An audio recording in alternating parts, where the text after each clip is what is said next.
Alright, so what we have going on with this particular system, we actually got a fan motor that's failing.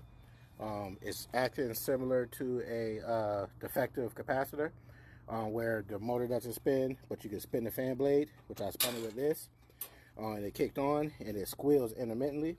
We just checked the capacitor, and it's reading 5 microfarads, which I have to pull it up just to make sure this is a 5, which it should be. Can't imagine it being a 10. And it's reading 4.9, which would be good if it is a 5, and then which we'll verify in a second. And then worst case scenario, it'll just be the fan motor. That's what I'm leaning more towards. All right, we're back here. We got the new fan motor. It's crazy. I'm in a short sleeve shirt. It's like almost 70 degrees today, and it was 2 days ago. It was like 30 something. So just comparing the specs.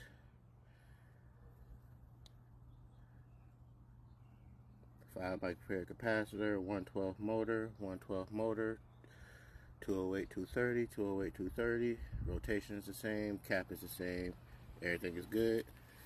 So as long as that slide off pretty good, we should be in and out. And then we'll check the refrigerant charge and everything, make sure it's good before we take off. Alright, one thing that I noticed is these motors have drainage holes on them. Universal motors and just regular motors in general. Which is actually right here. You can see this one's plugged up. So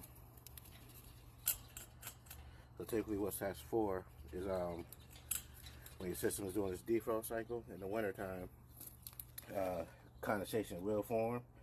And that's just the way, I mean, for the condensation to come out the motor so it don't rust and tear up the inside of the motor. That's why when you put a universal motor on, you got that little yellow plug that you got to pull out, because if not, you'll be back within like a year or so replacing another motor.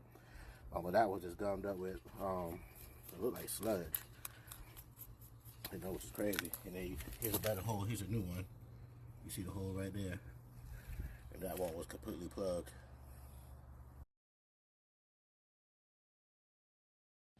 Look at all that sludge.